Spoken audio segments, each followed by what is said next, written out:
সম্মানিত হাজির, সময় কম, পুরো হাদিসের ব্যাখ্যায় হয়তো আমি যেতে পারবো না, কিন্তু কান খুলে শুনে রাখেন। বনি ইসরাইলের সময় হযরত ঈসা আলাইহিস সালামকে আল্লাহ পাক হুকুম দিলেন, ঈসা, যদি তুমি কোনো আবেদ ব্যক্তিকে দেখতে চাও, অমুক পাহাড়ের মধ্যে চলে যাও, তুমি আমার আবেদ ব্যক্তিকে পেয়ে যাবে। বলেন সুবহানাল্লাহ। আল্লাহ নবী ঈসা আলাইহিস সালাম চলে গেলেন, পাহাড়ে চলে গেলেন, গিয়ে দেখেন কাউকে দেখতে পাওয়া যায় না, তবে একটা পাথর দিকে গুনগুন করে আওয়াজ আসছে।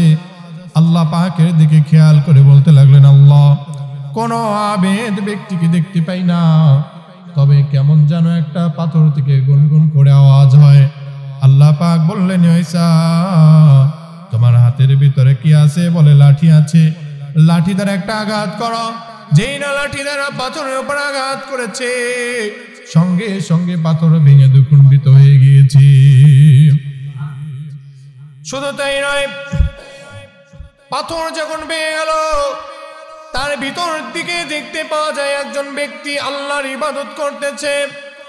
একটা আঙ্গুর ফলের গাছ আছে, তার মানে হলো সে আঙ্গুর খায় আর ইবাদত করে। আল্লাহ নবী ডাক দিয়ে বললেন, ও আবেদ, তুমি এখানে কত বছর যাবত আমল করতেছো? বলে, 400 বছর যায়। বলেন সুবহানাল্লাহ। আল্লাহ নবী আশ্চর্য হয়ে গেল, কি ব্যাপার, তুমি 400 বছর তুমি আল্লাহর ইবাদত করতেছ? আবেদ ব্যক্তি ডাক দিয়ে বলে, আশ্চর্য হওয়ার কিছু নাই, উম্মতি মুহাম্মাদিন আসবে, তারা এক রাতে আমল করবে, আমার 400 বছর রাকাতের চেয়ে বেশি সওয়াব হয়ে যাবে। সম্মানিত হাজিরিন, এই রাত সম্পর্কে আল্লাহর হাবিব বলেন, তোমরা কি করো? রাত্র জাগরণ করো। আসুমু নাহারহা, নাহারুন মানে দিন, সুমু মানে তোমরা রোজা রাখো, জুমার সিগা। সুম মানে ওয়াহিদের সিগা, সুমু তোমরা রোজা রাখো, নাহার দিনের বেলা তোমরা রোজা রাখো। জোরে বলেন সুবহানাল্লাহ। এরপরে আল্লাহর হাবিব বলেন, তোমরা যদি রাত্রি জাগরণ করো আর দিনের বেলা যদি রোজা রাখো, তাহলে কি হবে? শোনো, ফাইনাল্লাহ ইয়ানজিলু ফিহা, তাহলে আল্লাহ তাআলা নেমে আসবেন। জোরে বলেন সুবহানাল্লাহ। আমরা বললাম, আল্লাহ, আপনি কোন সময় নেমে আসবেন?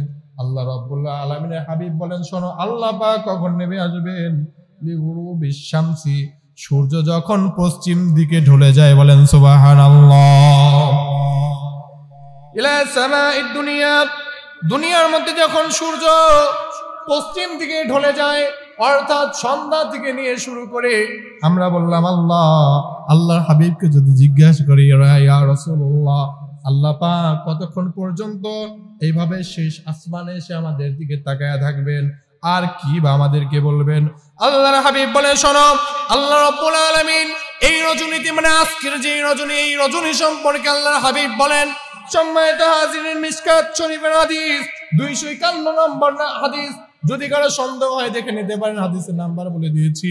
এই হাদিসের মধ্যে রাসূলুল্লাহ বলেন, তোমরা শোনো, যারা দিন রাত্রে বেলা যারা রাত্র জাগরণ করবে, দিনের বেলা যারা রোজা রাখবে, আল্লাহ তাআলা শেষ আসমানে তাদের জন্য সে ডাক দিয়ে বলে, কি বলে?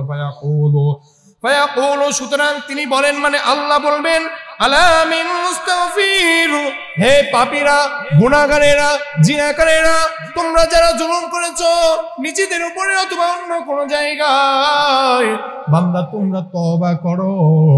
আর যদি তোমরা তওবা করো, তাহলে আল্লাহ তাআলা কি করবেন সে কথা আল্লাহ পাক বলে দেন, ফাআগফিরু লাহু, চিল্লায়া বলেন সুবহানাল্লাহ।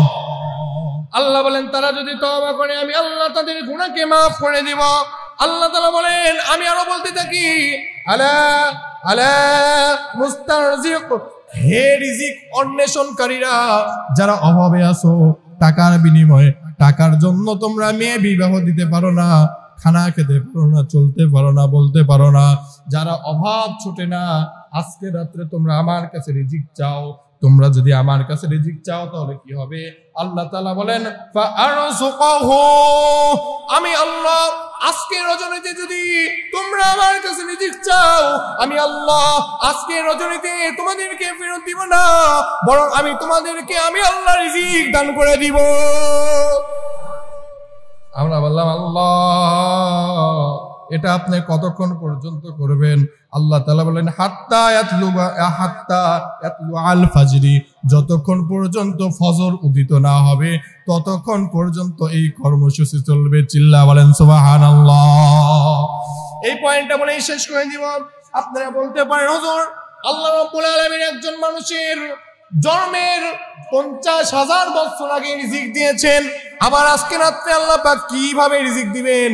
আল্লাহ তাআলা বলেন আমি কোরআন কারীমকে নাযিল করেছি এক রাত্রে, সেটা হলো শবে কদরের রাত্রে। জোরে বলেন কোন রাত্রে? কদরের রাত্রে। কিন্তু আমরা তাফসীর পড়তে গেলে দেখি, আমরা কোরআন শরীফ পড়তে গেলে দেখি, কোরআন শরীফের শানে নজুলগুলো পড়তে গেলে দেখি যখন কাবা ভাঙতে গেল তখন আল্লাহ তাআলা নাজিল করলেন সূরা ফিল। আবার যখন নাকি আল্লাহর হাবিবকে বিভিন্ন ভাবে গালি দেয় আল্লাহ পাক নাজিল করলেন সূরা কাউসার। এই কথা দ্বারা আমি বোঝাতে চাইলাম আল্লাহ তাআলা কোরআন কারীম এক এক সময় এক এক ভাবে নাজিল করেছেন। আবার আল্লাহ তাআলা বললেন আমি কোরআনকে নাজিল করেছি সবে কদরের এক রাত্রের মধ্যে। এখন বলেন দুই কথার মধ্যে সংঘর্ষ লাগছে না লাগে নাই? লাগছে কি লাগে নাই? পরিষ্কার কথা। এটার সমাধান হলো, এটার সমাধান হলো, এটার সমাধান হলো এক রাত্রে আল্লাহ পাক যে কোরআন শরীফ নাজিল করেছেন সেটা হলো আসমান থেকে, আরশে আজিম থেকে লাউহে মাহফুজে আল্লাহ নাজিল করেছেন। আর যখন যা প্রয়োজন হয়েছে এটা লাউহে মাহফুজ থেকে আল্লাহ পাক আল্লাহর হাবিবের উপর নাজিল করেছে। বলেন সুবহানাল্লাহ। একজন মানুষের জন্মের 50,000 বছর আগে আল্লাহ পাক রিজিক বন্টন করেছেন, এ কথা যেমন সত্য, আজকে রাত্রে আল্লাহ তাআলা রিজিক দিবেন এ কথাও তেমন সত্য।